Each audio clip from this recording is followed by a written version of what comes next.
ప్రభుత్వ బడులలో AI and టిఎల్ఎంతో బోధన ముందస్తు ప్రొఫెసర్ జయశంకర్ బడి బాట కార్యక్రమంలో భాగంగా ఈ రోజు ఉదయం 8 గంటలకు దుకాణ సముదాయం కూడలి ఉప్పునుంతలలో బాలుర ప్రాథమిక పాఠశాల ఉప్పునుంతల ప్రధాన ఉపాధ్యాయులు శ్రీనివాసులు గారి అధ్యక్షతన మహిళా సంఘాల సమక్షంలో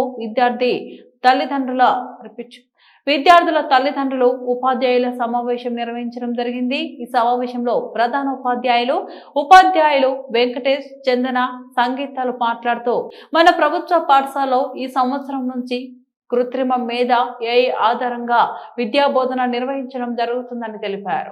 ఇంగ్లీష్ మీడియంలో బట్టి విధానంలో కాకుండా బోధనోపకరణాలతో కృత్యాధార పద్ధతిలో అర్థవంతమైన బోధన చేస్తున్నామని, గురుకుల పాఠశాలలో ప్రవేశాల కోసం ప్రత్యేక తరగతులు, స్పోకెన్ ఇంగ్లీష్, కంప్యూటర్ విద్య, డిజిటల్ తరగతుల వంటి వినూత్న పద్ధతుల్లో విద్యార్థుల సర్వతోముఖాభివృద్ధికి ఆహ్లాదకరమైన వాతావరణంలో ఆటపాటలతో చదువును అందిస్తున్నామని వివరించారు.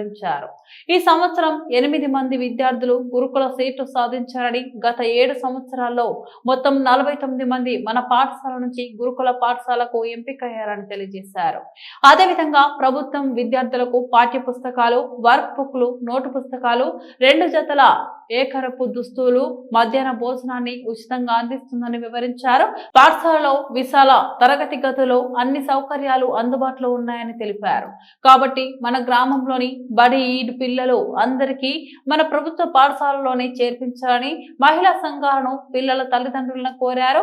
ఈ సమావేశానికి ముఖ్య అతిథులుగా హాజరైన అమ్మ ఆదర్శ పాఠశాల కమిటీ చైర్పర్సన్ ఆలూరు అరుణ గారు మాట్లాడుతూ, విషయ నిపుణులైన సుదీర్ఘ అనుభవం కలిగిన ఉపాధ్యాయ బృందం అంకిత భావంతో పనిచేసి గురుకుల సీట్లు సాధిస్తూ ఉత్తమ ఫలితాలు సాధిస్తున్నారని, విద్య ద్వారానే మన పిల్లల భవిష్యత్తు బాగుపడుతుంది. ఉపాధ్యాయులు గాజుల వెంకటేష్ గారు తన కుమారుణ్ణి ఇదే పాఠశాలలో చదివిస్తున్నారని, కాబట్టి మన గ్రామంలోని ప్రజలు అందరూ కూడా తమ పిల్లలను ఈ ప్రభుత్వ బడిలోనే చేర్పించాలని కోరారు. అంగన్వాడీ ఉపాధ్యాయురాలు పద్మ, విద్యార్థుల తల్లిదండ్రులు, గ్రామ పెద్దలు, మహిళలు, యువకులు తదితరులు పాల్గొన్నారు.